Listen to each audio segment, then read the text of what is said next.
Menurut saya begini, dia kan muhibbin itu artinya orang yang mencintai. Nah, orang yang mencintai itu kan ada alasan. Nah, alasan dia mencintainya karena apa? Apakah karena ilmunya, karena akhlaknya, atau karena keduriannya? Kalau karena keduriannya dia ternyata palsu, ya udah ndak boleh lagi kita mencintai dia karena keduriannya, karena sudah terbukti keduriannya palsu. Kalau kita mencintainya karena akhlaknya, selagi dia berakhlak, silakan saja mencintai orang yang berakhlak. Atau karena ilmunya, silakan saja dia mencintai orang karena ilmunya. Bahkan itu ada anjuran untuk itu, akrimul ulama apa innahum mindallahi kurama dan lain sebagainya. Ada lagi yang hari ini kita mendengar banyak orang mengatakan bahwa penelitian nasab ini termasuk ke dalam kategori at-ta'nu fil ansab, yaitu mencela nasab katanya. Ada hadis kan diriwayatkan oleh Imam Muslim, isnatani fin nasi huma bihim kufrun at-ta'nu fil ansabi wan niyahatu 'anil mayyit. Ada dua perkara yang bagi manusia, dua perkara ini adalah termasuk dalam kategori kekafiran. Yang pertama adalah mencela nasab, yang kedua adalah menjerit ketika ada orang yang meninggal dunia. Nah, ini dikapitalisasi hadis ini oleh pendukung Ba'alawi hari ini. Katanya seperti kita ini yang sedang meneliti nasabnya Ba'alawi termasuk dalam kategori at-ta'nu fil ansab. Ini adalah salah di dalam menginterpretasikan sebuah makna hadis. At-ta'nu fil ansab itu bukan diarahkan untuk seorang peneliti yang mencurigai sebuah klan itu memiliki kesengajaan di dalam berdusta tentang nasabnya. At-ta'nu fil ansab ini adalah untuk orang yang mencela nasab orang lain. Misalnya nasabku nasab sultan, nasab kamu hanya nasab tukang kolektor. Itu namanya at-ta'nu fil ansab. Ini yang dilarang, yaitu sifat merendahkan nasab atau klan, melecehkan klan orang lain, suku yang lain. Itulah yang dimaksud oleh Nabi. Orang yang melakukannya ini bisa terkena dalam kategori kekufuran. Kalau orang meneliti nasab yang dicurigai tidak tersambung, apalagi berkaitan dengan nasabnya Rasulullah, ini bahkan masuk dalam kategori al-amru bil ma'ruf. Wajib ya. Amar ma'ruf itu hukumnya adalah wajib. Karena di dalam kita meneliti nasab yang sudah kita mempunyai kecurigaan dia ini adalah nasab yang tidak tersambung, kita harus menggunakan metodologi skeptisisme. Kalau metodologinya seperti Kampus Magi husnuzon dulu, ini kita akan terlalu dibikin bertele-tele.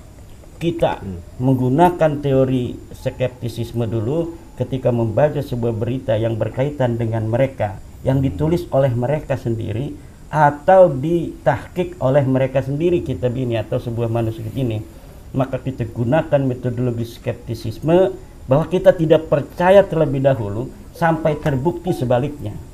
Ketika kita tidak percaya terlebih dahulu kepada setiap berita yang mereka sajikan, sebelum ada bukti yang berkata sebaliknya, maka kita akan diberi kemudahan di dalam menelusuri nasab mereka yang betul-betul palsu ini gitu.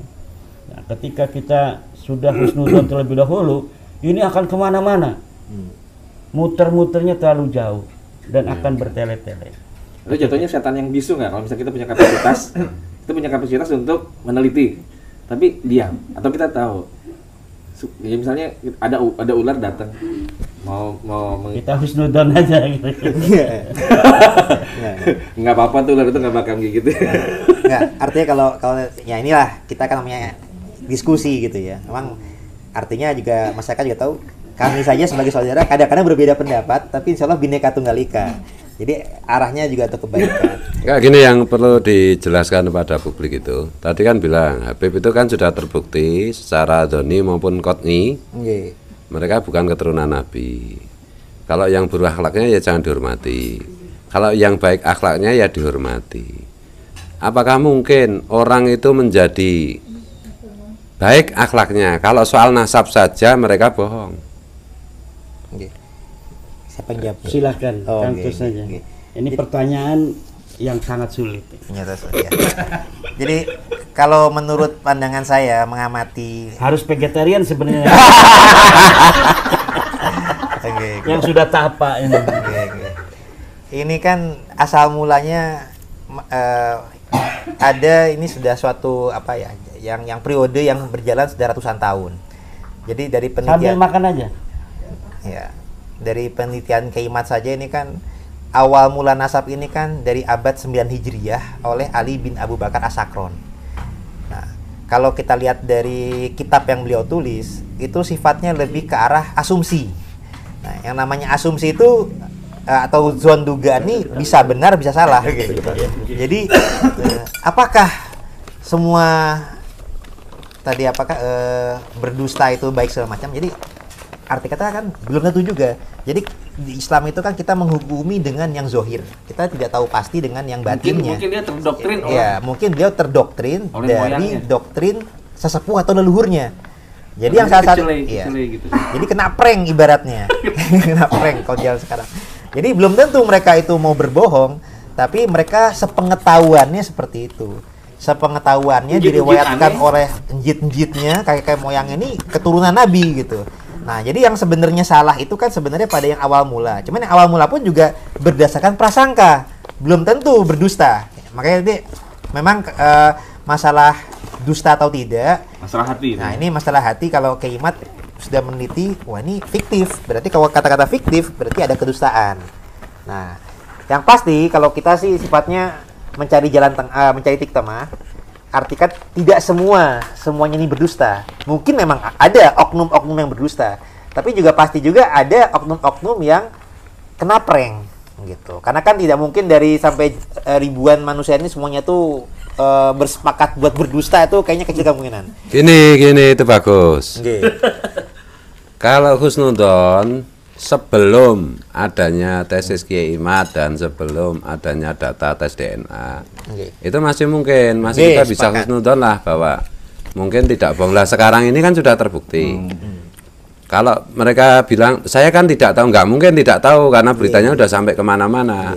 Jadi pertanyaannya itu gini loh, apakah masih bisa disebut berakhlak baik ketika misalnya itu seorang Habib yang sekarang sudah tahu bahwa garis nasabnya itu ternyata tidak tersambung kepada Rasulullah, tapi tidak mau mengimbangi memberikan pernyataan bahwa ternyata setelah diteliti itu mereka bukan dzurriyyat Nabi. Jadi kan kalau tidak mau melakukan itu kan berarti bohong. Nah, orang bohong seperti itu hari ini loh, maksudnya Habib yang hari ini masih hidup loh. Kalau sudah meninggal ya sudah itu. Sudah selesai kan. Hari ini kalau ada, apakah masih ada Habib yang berakhlak baik tanpa harus melakukan klarifikasi kepada publik bahwa dirinya bukan keturunan Nabi? Karena kemarin-kemarin mereka terus-menerus memproduksi informasi, mengindoktrinasi bahwa klan mereka itu keturunan Nabi. Apakah masih mungkin bisa disebut berakhlak baik ketika hari ini mereka tidak mendeklar dirinya itu sebagai bukan keturunan Nabi? Gitu loh. Nah, jawab yang tegas. Jangan muter-muter, nanti vegetarian nanti. Ya, inilah yang kaitannya nanti dengan hisabnya Allah. Allah yang lebih tahu sebenarnya tentang kadar kebaikan atau keburukannya. Tapi dari sudut pandang masalah ilmu nasab memang tidak berakhlak baik. Tapi terkadang permasalahannya tidak berakhlak baik. Saya sepakat memang kalau sudah mengetahui, kuncinya adalah kalau sudah mengetahui. Kalau sudah mengetahui bahwasanya nasabnya salah, tapi kemudian tidak mau mengakuinya dan minta maaf kepada masyarakat, itu jelas salah, bahkan dosa. Karena memang masalah dalam hadis pun juga jelas, barang siapa yang mengaku nasab kepada leluhurnya yang dia ketahui bukan sebagai leluhurnya, maka hukumnya adalah haram baginya surga. Nah, permasalahannya ada orang yang tidak mau tahu gitu. Jadi meskipun sudah dikasih tahu, Kiai Imat atau kita sudah mengasih dalil-dalil ininya, mereka kadang-kadang nggak mau tahu. Kadang-kadang mereka cuma itu gosip, itu hoax. Ada yang seperti itu. Nah, ini Muhyiddin apa Balawinya? Dua-duanya. Kalau Balawinya jelas dosa. Dosa kalau Balawinya. Nah, untuk Muhyiddinnya ini kita coba upayakan sadar bahwasanya jangan melihat siapa yang kan banyak para Balawi ini atau Muhyiddinnya itu menggunakan doktrin tuh hasil prasangka atau suzon dari ulama-ulama sebelumnya. Jadi mereka taklid buta karena ulama-ulama sebelumnya itu Ibnu Hajar dan lain-lain tuh ibaratnya Ada yang itu mencatat husnuzon sebagai keturunan ini, maka membandingkan ada Ibnu Hajar dengan Kiai Imad lebih ini mana. Nah, bukan begitu, karena dalam Islam tuh jangan melihat siapa yang menyampaikannya, tapi apa yang disampaikan. Jadi lihatlah hujah-hujahnya. Nah, dulu-dulu para ulama belum meneliti, belum ketemu hujah-hujahnya. Sekarang sudah ada. Nah, permasalahannya ada yang mau tahu, ada yang tidak mau tahu. Makanya memang kalau apa-apa yang bisa disampaikan sama Kiai Fuad tadi, itu apabila memang sudah meneliti, sudah tahu hujah-hujahnya, tapi masih tidak mau mengaku, maka haram, dosa, dan tuh nggak ada yang akhlaknya baik. Tapi kadang-kadang Gus Yai ada yang nggak mau tahu, nggak mau nyimak, nggak mau meneliti. Pokoknya intinya nih Kiai Imad ngasih hujah, siapa sih Kiai Imad dibandingkan si A, si fulan, ulama-ulama gimana. Jadi mereka tidak melihat apa yang disampaikan oleh kita oleh Kiai Imad, tapi siapa. Jadi itulah yang sebenarnya nah kalau sudah ada yang nggak mau tahu, bagaimana kita bisa menghukuminya akhlaknya nggak baik? Karena bagaimanapun kan hukum hadis tadi kan kalau tahu. Enggak, kesimpulannya gini.